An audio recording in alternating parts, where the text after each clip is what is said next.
Apologize for my mess of tools, but and for the shaky cam. But today I'm not working on my Jeep because I'm working on my wife's car. It's a 2006 Ford Freestyle. Haven't owned it very long. Got a really smoking deal on it, but part of the reason why we got a really good deal on it is it needs some work. And one of the problems that it was having is having creaky brakes, which is actually a common problem on these Freestyles, to where the brakes actually creak like an old barn door when you push on them, whether the car is moving or not. And what it is sticky calipers. So I've got the calipers off, and I got my rebuild kits for some with the new O-rings and dust boots. I got it for both sides, and I'd say about halfway through the brake job, I guess you could say. And the fact that I have the calipers off, as you saw over there, and I have the new rotors on, and I'm not actually replacing the pads. I'm going to reuse the pads that are on it because they're actually not very old, and they have plenty of pad life left on them. What I'm doing is I'm just sanding the surface to give them a nice flat surface again. This is actually the passenger side. And you can see it's pretty grooved. This is the inner side of the passenger, and this is the outer side of the passenger. And this one's still pretty smooth. See, so this one's going to take a bit of sanding to get flat again. The other one I'll sand up just a little bit, but this one I'll have to sand quite a bit. This is the driver's side rotor. Oh, I gotta shade it just a second. I took off, and as you can see, maybe not, both sides are pretty clean actually. So I probably didn't necessarily need to do this side, except for it really didn't cost me much to do both sides. The rotor's like 20-25 bucks off of Rock Auto, and I got rotors both for the Freestyle as well as my Infiniti. My Infiniti needs new rotors as well because they're warped. But it's 25 bucks, and I would have paid about 50-60 bucks shipping, whether I'd gotten 2 or 4, so an extra $25 and do both sides at one time. But if I look at the passenger side, you can actually see where with the driver's side there wasn't a thickness difference between the front half and the rear half, but on the passenger side there is a massive difference in thickness, as well as you can see that rotor is just chewed to hell on there. So I'm definitely glad I did this now. We've put probably about 3,000 or 4,000 miles on the Freestyle since we bought it, and not that many, probably about 2,000 miles on it since we bought it. And I'm glad I didn't wait any longer to get this problem addressed, and shouldn't take me too long to fix it. I don't think. Just need to get the calipers out of the pistons out of the calipers, and then reinstall. So we'll get that done here, and hopefully we'll no longer have a creaky brake. I love my brake fluid catching. I wasn't going to drain all the brake fluid out, but see, the color on that brake fluid is just nasty. So I'm actually kind of glad I'm going to bleed the whole system. Probably bleed the rear as well, just because this is just gross brake fluid. I wonder if it's the original stuff. Probably is, looking at it. I don't know if you can see in there. Anywho, so got this taken care of here. The only thing I wish is I wish it wasn't 117 today. I think it officially got up to 114. I'm in Phoenix, so Sky Harbor is 114, but in the shade under the tree, I turned the key on this car, and temperature read 120 something, but that's probably because the sun was hitting it. I drove my other car around, and it was reading 118, so I'm going to say 117-ish around here, so it's a bit on the warm side. I have to have a piece of cardboard down because touching anything, and my gloves aren't for protecting my hands from smashing my knuckles, but from burning my hands. This car hasn't been driven today, and yet every piece of it's hot. All my metal tools are basically scalding hot, almost. You know, they're extremely uncomfortable to hold in your hand. Will leave a mark. But anywho, so gonna sand the pads, just get them nice and flat again, and now I'll rebuild these calipers and get that done. Alright, thank you for watching. I'll update when I'm done and give you let you listen, see if I've fixed my calipers. Alright, so I got my pistons out, and how I did it is, and again I apologize for my filthy garage, but I used my air compressor. My particular compressor hooks up to the battery, so I had to start the car, run it, hook it up, and then I blew it out. Now these are 2 piston calipers, not calipers, calipers, and one side blew out, but the other side didn't. So then I just grabbed, but it did push it out a fair bit, and so I grabbed my, I don't even know what these pliers. My brain's blank on what they're called. And I just grabbed the very edge of it and I just twisted it back and forth. At the same time I just kind of pushed it out, and it came out without much effort, which I'm quite glad of. That didn't kill my hand to get it out. And then I've cleaned it up pretty good. I'm trying to get it to focus. Come on, focus. Anyways, it refused to focus. So I've cleaned it up, getting ready to put it back together. Now, somebody recommended that you use lithium grease on your brakes for this particular or this specific issue with the creaking brakes. But everything I've read says absolutely do not use any kind of white or lithium grease on your brakes. The only thing you should use to lubricate your brakes is brake fluid, since it's your brakes and you don't want mixing of fluids or anything like that.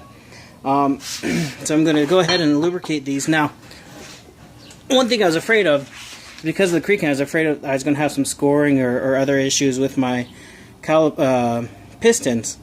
But no, they actually look nice and clean. For having 160,000 miles, this car is actually pretty good shape. You know, it's nothing like working on my 26-year-old Jeep Cherokee.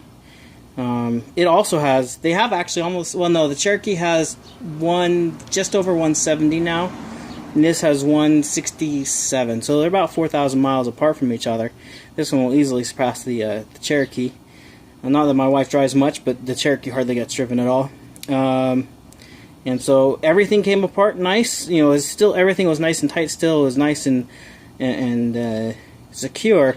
But I didn't have to break out my breaker bar. I didn't have to break my back or my hands or my shoulder to get the pieces apart. But everything looks good. It's a little rusty here, but that's where the dust boot goes. So I'm not going to clean that up, I don't think. The piston itself is nice and clean and straight. All of them look pretty much identical. So I'm not going to be too worried about getting them back in any particular order. Sure somebody's going to have something to say about that, but it's my car. Yeah, no, there's no pitting or scoring on them. Nothing that looks like they're damaged at all.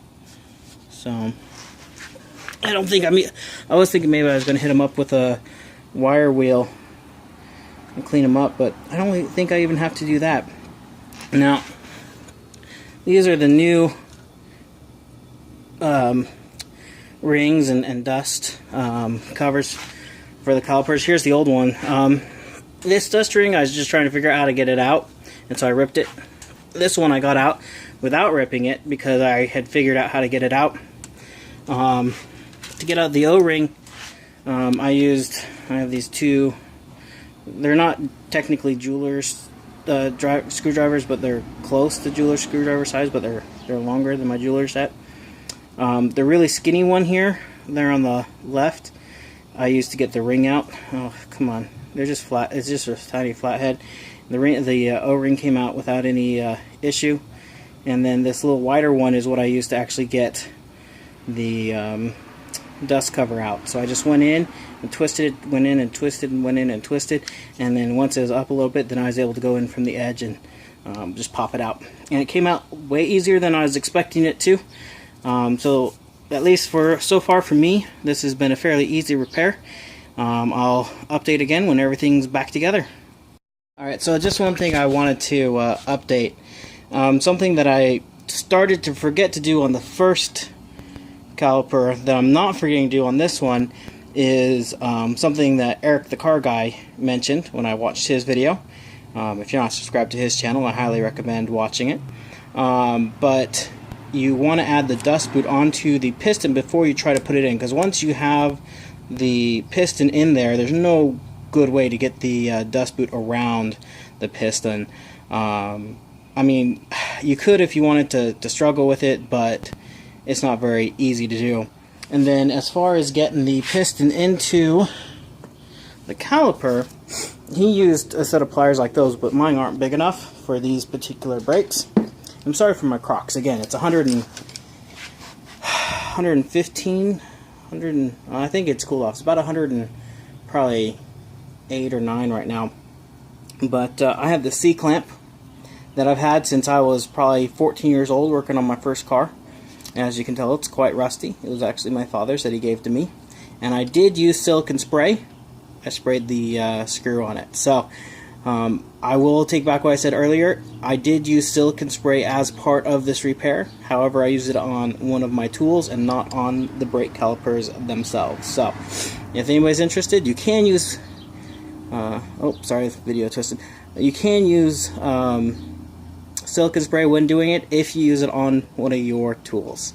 So, but one thing I had to be super careful of when putting them in is this fits over the center, but this isn't quite perfectly flat. It's at a bit of just a touch of an angle, and so getting the piston in there, I kind of had to do one side and then the other and then back and then the other, and once it was in there a little bit, then it just went straight down without getting caught up at all.